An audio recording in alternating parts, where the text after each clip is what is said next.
While most early learning settings have at least one child with a disability, teachers often have little or no training in educating and caring for children with special needs. What is inclusion? Where do we go for help and support? What if we don't have a background in special education? What if we get it wrong? An inclusive program is one that meets the needs of all of the children. But to me, inclusive doesn't necessarily mean everybody's getting the same exact thing. So we try really hard to have all of our students participating in what's going on. We want them to be part of every single routine that's occurring in our classroom, but how one student is participating in circle may look different than how another student is participating in circle. And to me, that's inclusive. They're all part of circle in their own way. For that sense, most people would probably think that inclusion is just making sure that everyone is included in some way. And I think that the challenge is trying to figure out how to include them. And so as the regular educator, that's where the hard part and the challenge lies, is trying to meet the needs of every kid and include every kid, but trying to figure that out. And that's can be a difficult situation. Inclusion is a part of all aspects of education and society, and yet many feel unaware. Start the inclusion conversation. Explore the meaning and key components of inclusion and inclusion best practices. What is it? Let's pass it around. Hold it. Oh, are you kissing it? Give to Janine. So beginning the path to inclusion for smaller providers, family providers, church, faith-based, I think sometimes they have to first reflect on, is it something that they can do and be successful at, or is it going to cause them a problem? And I say that very delicately, but oftentimes there are children with differing needs who could pose a safety risk to themselves, which could then impact the program. So I think before they embark on that, they need to make sure that they've got a few of their ducks in a row for their sake as a program and for that child's sake. And so I'm thinking, for instance, if, say they had a child with Down syndrome who was known to elope, and that is common. We've had plenty of children through here before with Down syndrome who, it's funny. It's not that they're trying to escape from it for any reason. It's really kind of funny to just try to run out the door. Is that provider, maybe it's a home provider and they're by themselves, are they going to be able to take care of the other two children they have in that child? So first and foremost, deciding if it is something they can embark on. If they can, and if they have the resources, which we've heard oftentimes from faith-based that it's hard because they probably need to hire another aide, and if there's not available funds for that, that might be a barrier as well. So those things need to be at the ground level. And then it would be talking to the family, finding out what this child currently has in place, what they need, and calling on someone who has that expertise.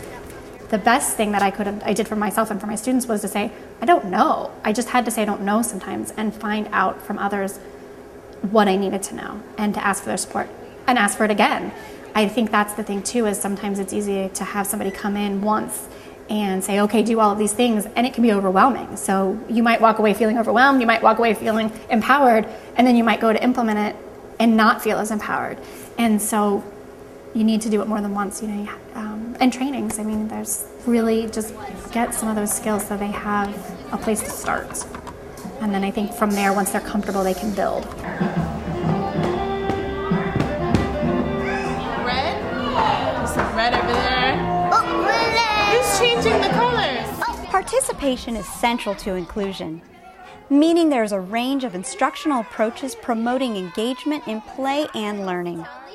And there is a sense of belonging for every child, with or without disabilities.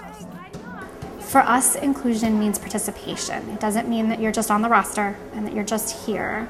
If we have a child here that's on the autism spectrum, for instance, and would rather only play with the bouncy balls at the sensory table, if that's what's in it, it's great that he's here, but that's not his only objective, is to just stay focused on that and to not participate. We're going to have to push his buttons. We're going to have to encourage him and work with him to figure out how we can help him participate fully in the classroom.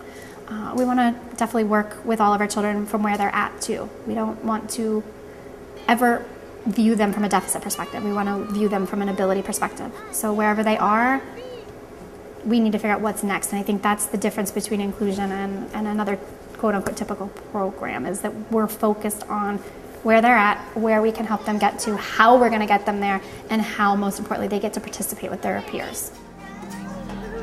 All children are unique in their development.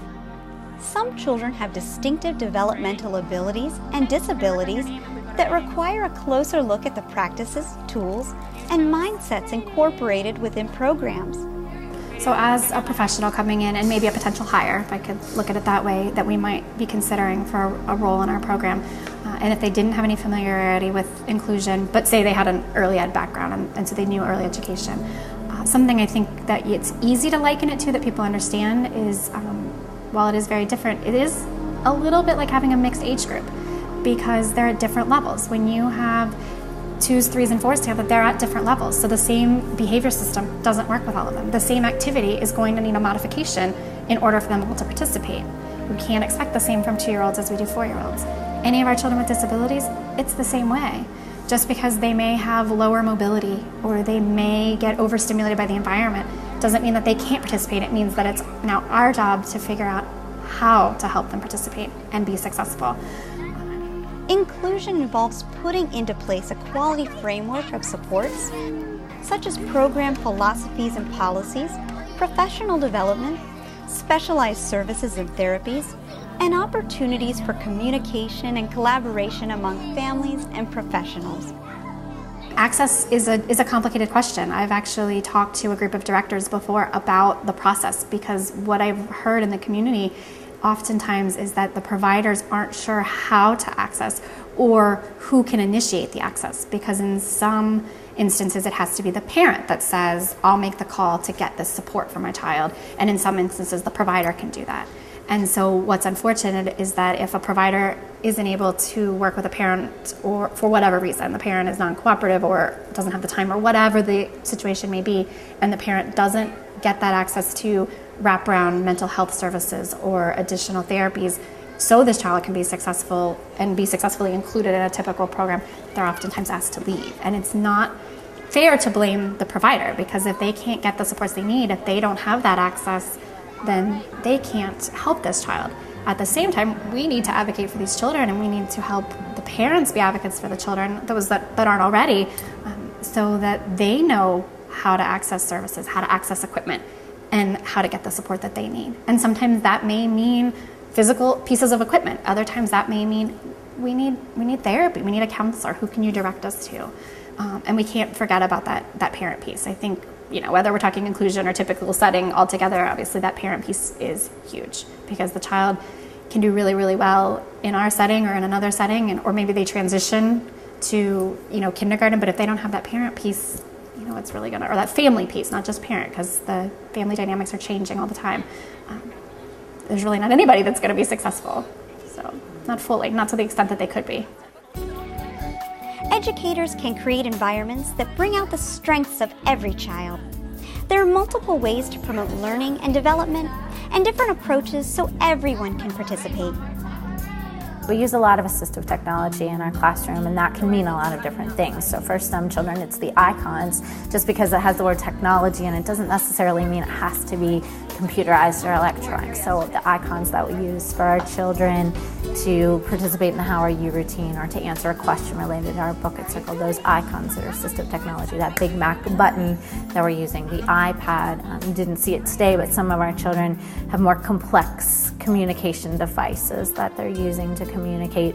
The walkers and orthotic shoes, those are all assistive technologies for our students. So we have a ton. We rely on the therapists, the occupational therapists, physical therapists, speech therapists, to help guide us in finding the best pieces of assistive technology for our students.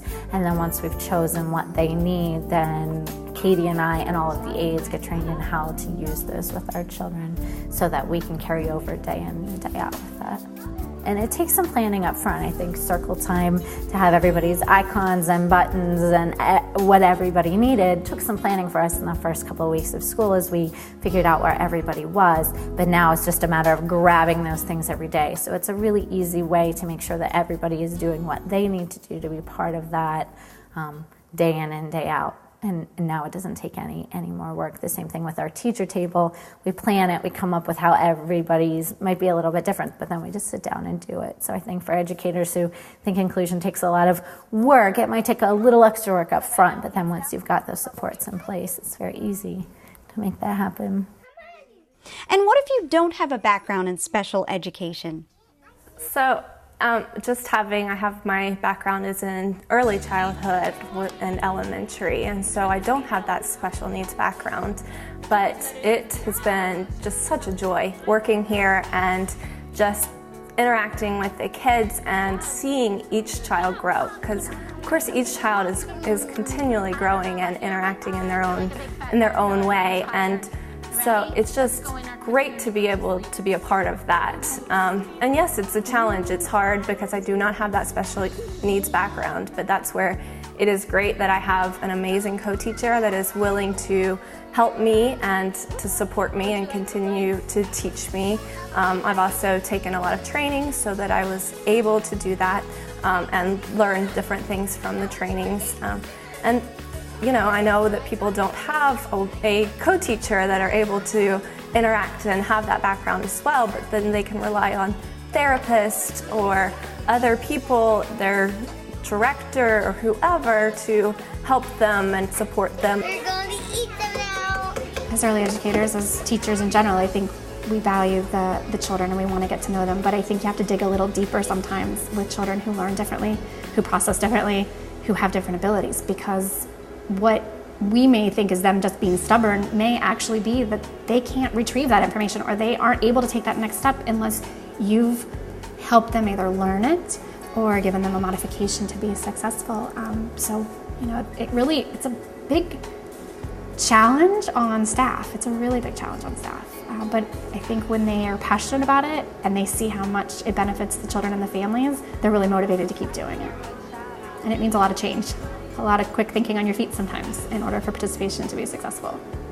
Tell him, night-night, night-night. I think it's really important for any child, but particularly a child with special needs, to not be kept in a bubble. They're a child. They should be out playing soccer and getting dirty in the mud and doing all of those things. And so our philosophy in our classroom is, it doesn't matter. You're still going to do those things. We're still all going to go on field trips together. We're still all going to get down on the floor and wiggle like cats. We're all going to do it. We just might need to put different things in place so that you can play soccer or get down in the mud or whatever it is. But I just think that we try to hold our students to the same, all of our students to the same expectations. You're going to be a kid, you're going to play, you're going to be part of the day, and I think that's really important for our children. Some of our children who start here at Easter Seals, their parents are a little hesitant. They're not sure about sending them to school. They're not sure about letting them go play on the playground and roll in the mud and do those things. And we try to help those parents feel comfortable in knowing that they're a kid and they need to do these things, and we'll keep them safe and we'll find ways for them to do that. But they're a kid. They should be part of all those experiences. I think, that's hopefully where we're coming from now, and that more people are starting to realize that this is a child just like any other child. They just have some extra issues that they have to work through. And so as more people continue to see that and we educate people with that, then we will be able to better help these children and to be able to be in a collaborative classroom where the kids that are typically developing are interacting with them, and we are seeing it through their eyes, because they don't see them with a disability. They see them as their friend. And so when you see it through a child's eyes, you get a better perspective, because they're still naive to the world and they have that great personality, and so then they see that, and so then that helps adults to see it as well. This is